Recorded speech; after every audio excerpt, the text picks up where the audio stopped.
Good morning. একাদশ দ্বাদশ শ্রেণীর প্রিয় শিক্ষার্থীবৃন্দ, তোমাদের সবাইকে আজকের হিসাব বিজ্ঞান ক্লাসে স্বাগতম জানাচ্ছি। তোমাদের প্রতি রইল আমার আন্তরিক শুভেচ্ছা ও ভালোবাসা। নিশ্চয়ই তোমরা সবাই খুব ভালো আছো আর পরিবারের সবার সাথে খুব আনন্দে দিন কাটাচ্ছ। কিন্তু শুধু আনন্দে দিন কাটালেই চলবে না, তোমাদের তার পাশাপাশি পড়াশোনাও করতে হবে। আজকে আমি পড়াবো হিসাব বিজ্ঞান দ্বিতীয় পত্রের সপ্তম অধ্যায়ের খ অংশ।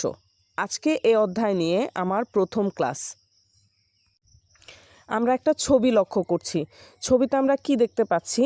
প্রতিষ্ঠান থেকে শ্রমিকদেরকে তাদের নামের তালিকা ধরে মজুরি প্রদান করা হচ্ছে। এখন আমরা আরেকটা ছবি লক্ষ্য করি। এই ছবিটিতে আমরা কি দেখতে পাচ্ছি? আমরা দেখতে পাচ্ছি এটা একটা বেতনের তালিকা, যেখানে বিভিন্ন কর্মকর্তা কর্মচারীদের নাম দেওয়া আছে এবং তাদের বেসিক বেতন এবং নিট বেতন দেওয়া আছে। তো প্রথমে আমরা যে ছবিটি দেখলাম আর এই ছবিটি দেখলাম, এই দুটি ছবি থেকে আমরা কি বুঝলাম? আমরা এই দুটি ছবি থেকে বুঝলাম যে শ্রমিক কর্মচারীদের মজুরি এবং বেতন দেওয়া হচ্ছে। তোমরা সবাই তো নিশ্চয়ই বুঝতে পেরেছ, আমাদের আজকের আলোচনার বিষয় হচ্ছে বেতন ও মজুরি।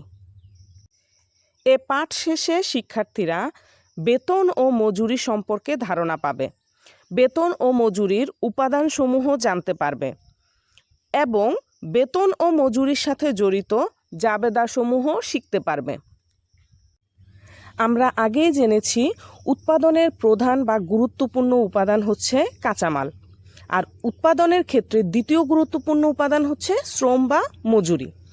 আর এখন আমরা বেতন ও মজুরি সম্পর্কে জানব।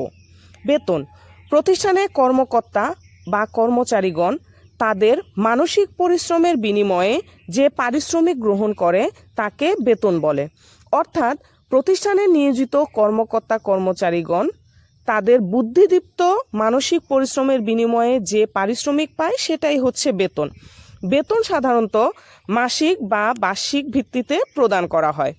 মজুরি উৎপাদন কাজে নিয়োজিত শ্রমিকদের শারীরিক বা কায়িক শ্রমের বিনিময়ে যে পারিশ্রমিক প্রদান করা হয় তাকে মজুরি বলে।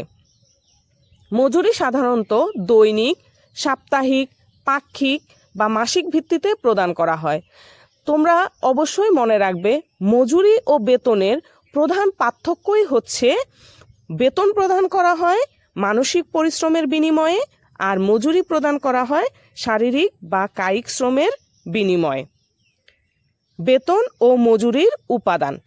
বেতন ও মজুরির তিনটি অংশ রয়েছে, যথা 1. মোট বেতন ও মজুরি, 2.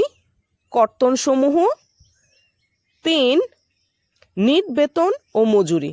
এখন আমরা এগুলো সম্পর্কে বিস্তারিত জানব। প্রথমেই রয়েছে মোট বেতন ও মজুরি।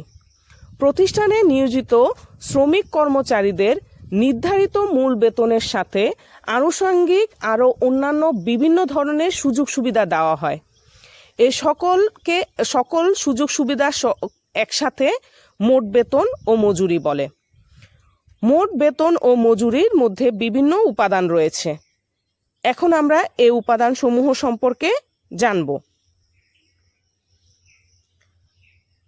মোট বেতন ও মজুরি প্রথম উপাদানটি রয়েছে মূল বেতন ও মজুরি। একটি নির্দিষ্ট সময়ের জন্য শ্রমিককে যে ন্যূনতম মজুরি প্রদান করা হয় তাকে মূল মজুরি বলে।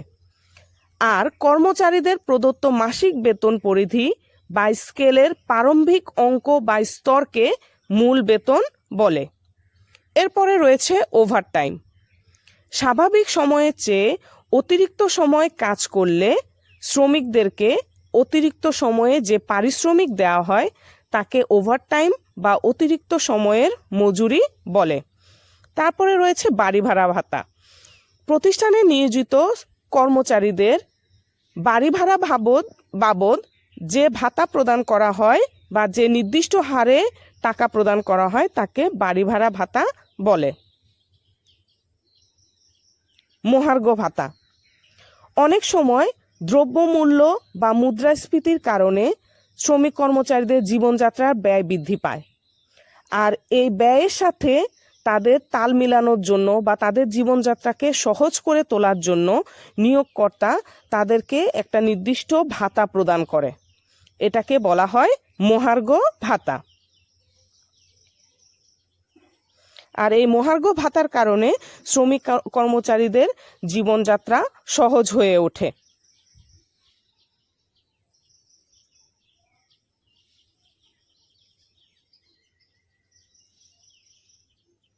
চিকিৎসা ভাতা।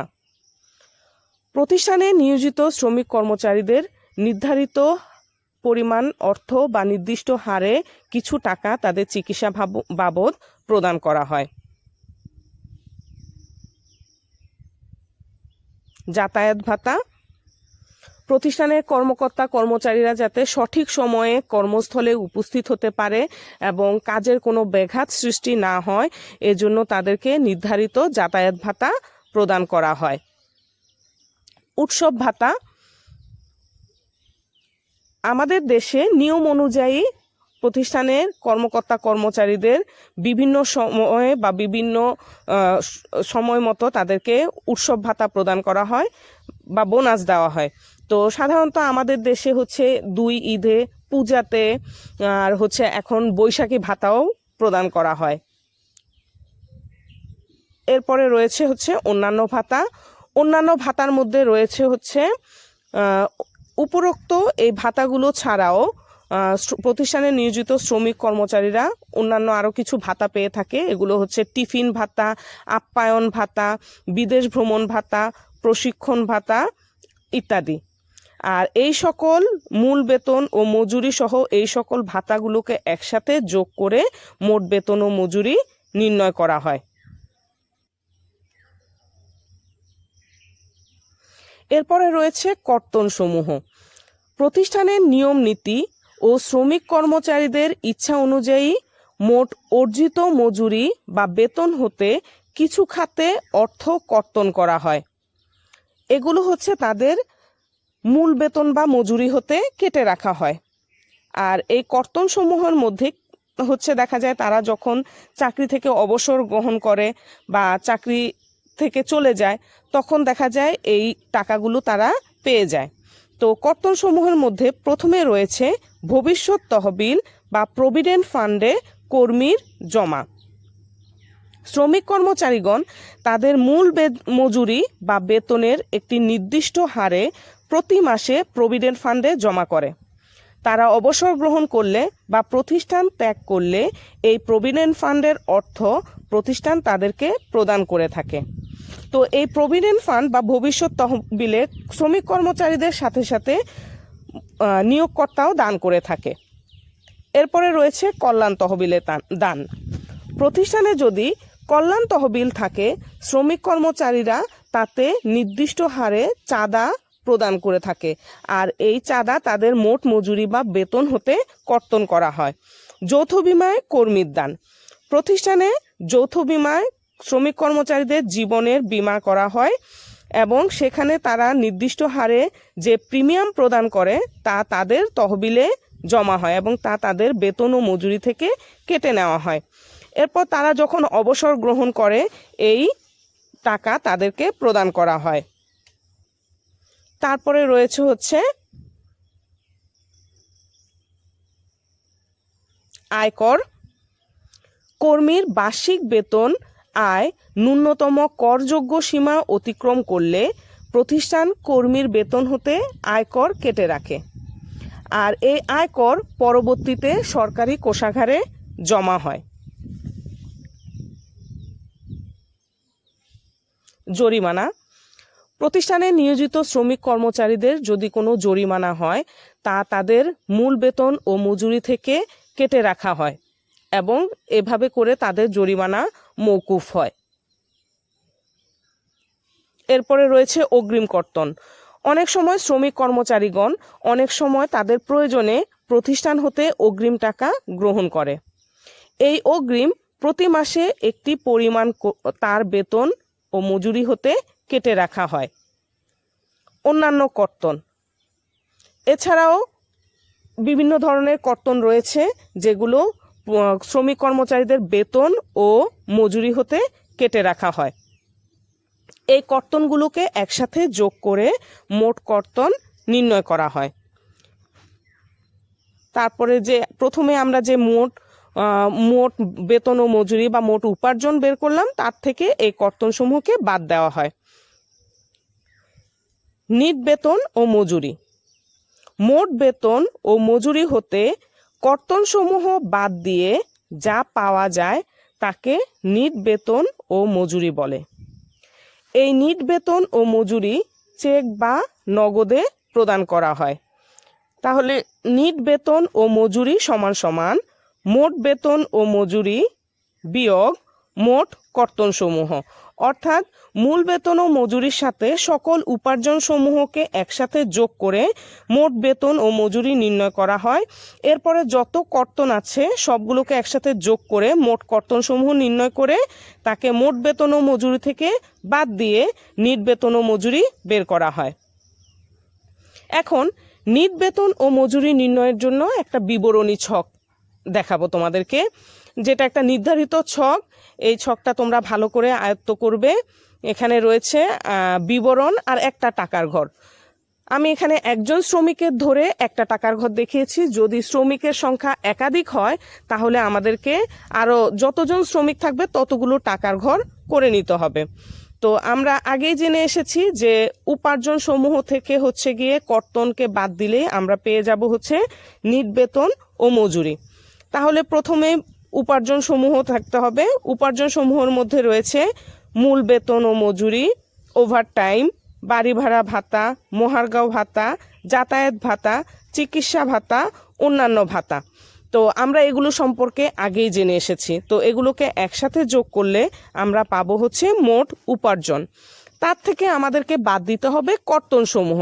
তো কর্তন সমূহের মধ্যে রয়েছে ভবিষ্যৎ তহবিলে জমা, কল্যাণ তহবিলে দান, যৌথ বিমায় দান, আয়কর, জরিমানা, অগ্রিম কর্তন, অন্যান্য কর্তন। তো এই কর্তনগুলোকে একসাথে যোগ করলে আমরা পেয়ে যাব হচ্ছে মোট কর্তন। এখন যে মোট উপার্জন আমরা পেলাম সেই মোট উপার্জন থেকে এই মোট কর্তনকে হচ্ছে বাদ দিয়ে দিতে হবে। তাহলে বাদ দিলেই আমরা পাবো হচ্ছে নিট বেতন ও মজুরি। আর এভাবেই আমাদেরকে হচ্ছে বেতন ও মজুরির বিবরণী ছক করতে হবে, আর আমরা এভাবে নিট বেতন ও মজুরি নির্ণয় করতে পারবো। এরপরে রয়েছে বেতন ও মজুরি সংক্রান্ত কিছু জাবেদা রয়েছে। এই জাবেদাগুলো আমাদের দেখা যায় প্রতিটা অঙ্কের সাথেই থাকে। তো এই জাবেদাগুলো আমাদের ভালোভাবে শিখতে হবে। এই জাবেদার জন্য আমরা একটা ছক করলাম। আমরা জাবেদার ছক কিভাবে করতে হয় সেটা জানি। তো এখানে মোট 4টি জাবেদা রয়েছে। 4টি জাবেদার মধ্যে 3টি জাবেদা প্রায় সব অঙ্কেই আমাদের দেখাতে হবে। আর শেষের জাবেদাটা হচ্ছে যখন বলা থাকবে কিছু তখন আমরা, তো এটা সম্পর্কে আমরা পরে আলোচনা করতেছি। এখন আমরা জাবেদাগুলো দেখি। তো বেতন ও মজুরি সংক্রান্ত জাবেদার 1 নম্বর জাবেদাটা হচ্ছে, প্রথমে হচ্ছে আমরা যে বেতন ও মজুরি শ্রমিক কর্মচারীদেরকে দিব তার জন্য আমাদের এটা খরচ, এজন্য বেতন ও মজুরি হিসাব ডেবিট, কারণ আমাদের খরচ বৃদ্ধি পেয়েছে আর তাদেরকে আমাদের এটা প্রদান করতে হবে, তাহলে আমাদের দায় বৃদ্ধি পেয়েছে, তাই দায়টাকে ক্রেডিট করতে হবে। তাহলে 1 নম্বর জাবেদা হবে বেতন ও মজুরি হিসাব ডেবিট আর প্রদেয় বেতন বা মজুরি হিসাব ক্রেডিট। প্রদেয় বেতন ও মজুরি অনুমোদন করা হলো। এক্ষেত্রে আমাদের ভালোভাবে মনে রাখতে হবে এখানে বেতন ও মজুরি হিসাবে বা প্রদেয় বেতন হিসাবে যে টাকার অঙ্কটা হবে সেটা হচ্ছে মোট উপার্জনের টাকা। আমি আরেকবার বলছি, মোট উপার্জনে যে টাকাটা আমরা বের করেছিলাম যোগ করে পেয়েছি সেই উপার্জনের টাকাটা হবে এখানে বেতন মজুরি হিসাবকে ওই টাকা দিয়ে ডেবিট করব এবং প্রদেয় বেতন মজুরি হিসাবকে ওই টাকা দিয়েই ক্রেডিট করব, তার মানে মোট উপার্জনের টাকা দিয়ে। এখন আমাদের যদি একজন শ্রমিক থাকে তাহলে একজন শ্রমিকের মোট উপার্জনের টাকা বসাবো, কিন্তু আমাদের যদি একাধিক শ্রমিক থাকে তাহলে সবার টাকা যোগ করে আমরা এখানে সেই টাকার অ্যামাউন্টটা দেখাবো। এরপর 2 নম্বর জাবেদা রয়েছে। 2 নম্বর জাবেদায় হচ্ছে যে প্রদেয় বেতন ও মজুরি হিসাবকে আমরা আগে জাবেদায় ক্রেডিট করেছিলাম সেটাকে এবার আমরা ডেবিট করব। আমরা বেতন ও মজুরি প্রদান করব, তার জন্য ভাউচার তৈরি করব। তাহলে প্রদেয় বেতন মজুরি হিসাব ডেবিট আর প্রদেয় ভাউচার হিসাব ক্রেডিট। আর সকল কর্তনের দিকে যত ধরনের কর্তন আছে সবগুলো আমরা বসাবো। যেমন থাকতে পারে প্রভিডেন্ট ফান্ডে জমা, তারপরে হচ্ছে আয়কর, প্রত্যেকটা নিচে নিচে বসাবো। আমি এখানে সকল কর্তন লিখেছি, তো কিন্তু এখানে প্রত্যেকটা আলাদা আলাদা বসবে এখন। এবং সকল শ্রমিক কর্মচারীর টাকাকে যোগ করে প্রত্যেকটাতে বসাতে হবে। তো প্রথমে প্রদেয় বেতন ও মজুরি হিসাবকে ডেবিট করেছি, এটা হচ্ছে আগের জাবেদায় যে পরিমাণ টাকাকে আমরা ক্রেডিট করেছিলাম সেটাই এখানে বসাবো। আর প্রদেয় ভাউচার হিসাবে আমরা বসাবো হচ্ছে যে নিট বেতন ও মজুরি আমরা বের করব অঙ্কের মধ্যে, সেই নিট বেতন ও মজুরির পরিমাণটাকে বসাইতে হবে। আবার তোমাদেরকে বলছি, প্রদেয় ভাউচার হিসাবে নিট বেতন ও মজুরির টাকাটা বসাতে হবে। আর সকল কর্তন হিসাবে যতজন শ্রমিক থাকবে প্রত্যেকের কর্তনগুলোকে একসাথে যোগ করে আমাদের প্রত্যেকটা আলাদা আলাদা করে বসাতে হবে। তারপরে হচ্ছে এখন আমরা যে ভাউচারটা তৈরি করলাম সেই ভাউচার অর্থাৎ শ্রমিক কর্মচারীদের আমরা বেতন ও মজুরি পেমেন্ট করে দিব বা প্রদান করে দিব। তাহলে প্রদেয় ভাউচার হিসাব ডেবিট, আর সেই টাকাটা আমরা নগদ বা ব্যাংকের মাধ্যমে দিতে পারি। তাহলে নগদান বা ব্যাংক হিসাবকে আমরা ক্রেডিট করব। এটা হচ্ছে যে নিট বেতনটা বা আমরা আগের জাবেদায় যে প্রদেয় ভাউচার হিসাবকে ক্রেডিট করেছিলাম সেই টাকার অ্যামাউন্টটাকে আমরা এখানে ডেবিট ক্রেডিট করব। তারপরে হচ্ছে প্রভিডেন্ট ফান্ড। 4 নাম্বার জাবেদাটি হলো প্রভিডেন্ট ফান্ড বা ভবিষ্যৎ তহবিলের জন্য। প্রভিডেন্ট ফান্ডে কর্মকর্তা কর্মচারীগণ যে পরিমাণ অর্থ দান করে নিয়োগকর্তাও সে পরিমাণ অর্থ দান করে। তো প্রভিডেন্ট ফান্ডে নিয়োগকর্তার দান যদি উপার্জনের দিকে দেখানো না হয় তাহলে আমাদেরকে এই জাবেদাটি দিতে হবে। জাবেদাটি হবে প্রভিডেন্ট ফান্ড হিসাব ডেবিট, প্রদেয় প্রভিডেন্ট ফান্ড হিসাব ক্রেডিট। এক্ষেত্রে টাকার পরিমাণ হবে নিয়োগকর্তা যে পরিমাণ দান করেছে সেই টাকাটা এখানে বসাতে হবে। আজকের ক্লাসে যে বিষয়গুলো আলোচনা করেছি তা তোমাদের ভালোভাবে আয়ত্ত করতে হবে, আর এই জন্য তোমাদের এই ভিডিও ক্লাসটি ভালো মতো দেখতে হবে আর তোমাদের বই ভালোভাবে পড়তে হবে। আজকের মতো তোমাদের সবাইকে ধন্যবাদ জানিয়ে আমি ক্লাস এখানেই শেষ করছি। তোমরা সবাই ভালো থাকবে।